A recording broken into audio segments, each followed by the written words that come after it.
Yo, what's up guys, and welcome to this video where I will explain to you the importance of different time frames, and hopefully after this video you'll have a brief overview of why it's so important to actually combine all the time frames together. So first of all, you know there are many different time frames. We have the 1 minute, 3 minute, 5 minute, but there's just more than that.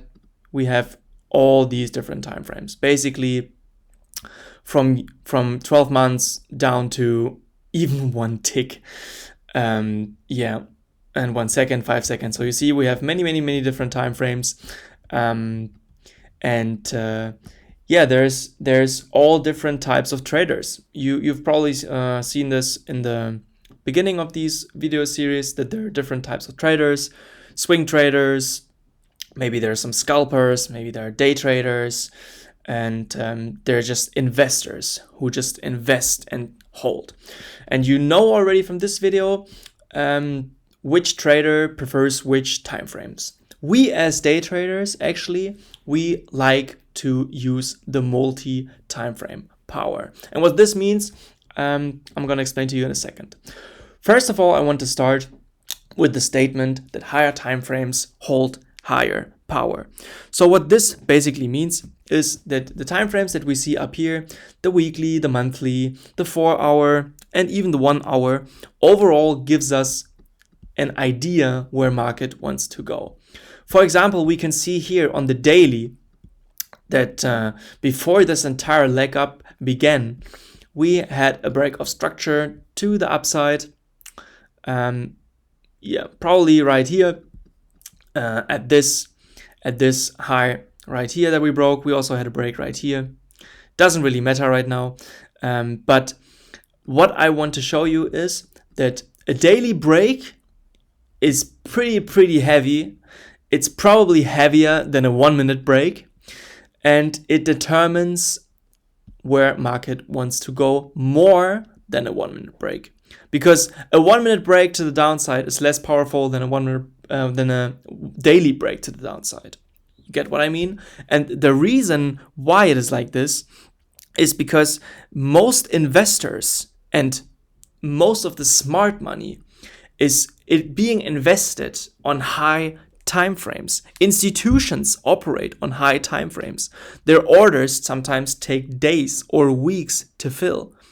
Retail traders, most of the time, they react to low time frame noise.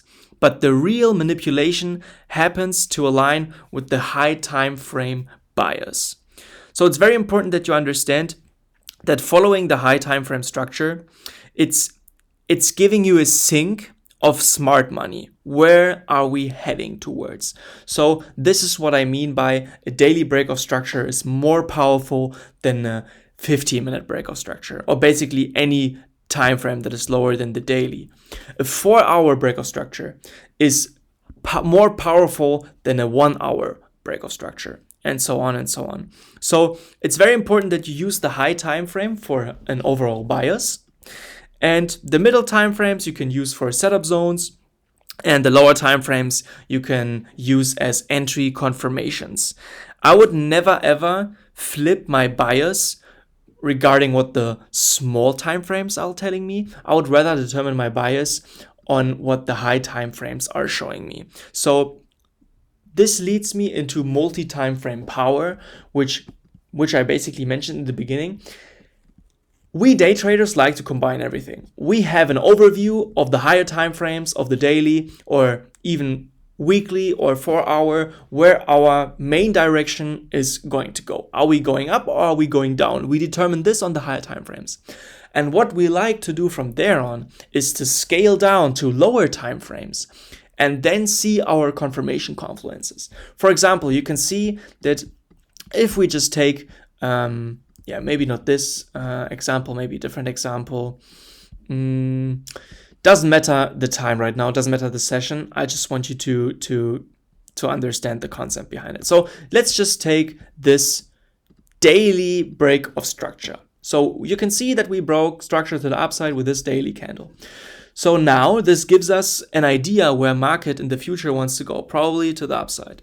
So we scale down to the 4-hour and we try to see some further confirmation confluences that help us to determine our bias. And we can see here, oh damn, we have a huge 4-hour fair value gap. And we can see that we keep consolidating into this 4-hour fair value gap.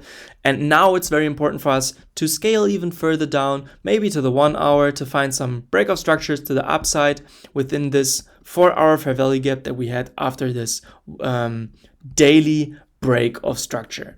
So let's just find where we were drawing all these confluences in. So now we are in this 4-hour fair value gap, and we try to find an entry, probably to the upside, because our bias was eventually bullish. So now we can see on the 1 hour, boom, we have a break of structure right here on the 1 hour within this bullish 4-hour fair value gap. After we broke structure on the daily, now we also break structure on the 1 hour time frame, and so on and so on. And this is how you find an entry as a day trader. Not in this exact specific way, but I think you get the hang of it. We just want to scale down and follow confirmation confluences that are leading into our bias. So if I would scale more down and more down and more down now, I will search for fair value gaps, breaker blocks. I would search for BPRs. I would search for fair value gaps, inverse fair value gaps, all in all to find my execution entry somewhere probably around here to place a long entry and place my stops underneath somewhere here. And this is how we find our entries. It's pretty basic. So multi-time frame power is very important. You have to imagine you open up the daily door candle that gives us already a hint where market wants to go, and then we just scale down to lower time frames to find our confirmation confluences to be eventually able to execute the trade in the direction where we want the market to go.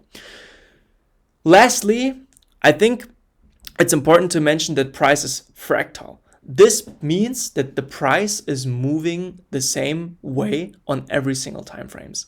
We have all these building blocks that we explained to you happening and forming on every single time frame. We have liquidity sweeps on the daily. We have liquidity sweeps on the 4 hour. We have liquidity sweeps on the 1 hour. We have fair value gaps happening on each and single time frame. We have inverse fair value gaps. We have breaker blocks. We have equilibrium.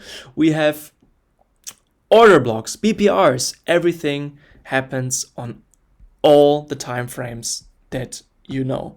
And this is always like this. We have price moving the same way on every single time frame, lower time frames and higher time frames. So with that in mind, that higher time frames hold higher power, of course, we want to use them to our advantage to define our daily bias for the day, which helps us for the move that we want to catch. Of course, if our daily bias is bullish, determined on higher time frames, we are most likely searching for a bullish entry. And if our daily bias is bearish, defined by higher time frames, of course, we want to short. We want to find a short entry. So yeah, I think I covered most of the most important things about the time frames. Just remember, price is fractal, higher time frames hold higher power, and we as day traders, we want to combine all time frames together. So yeah, with that being said, I hope you guys enjoyed this video. I hope you guys found it useful. You can always ask questions in Discord. Yeah, as always, stay healthy. Peace out.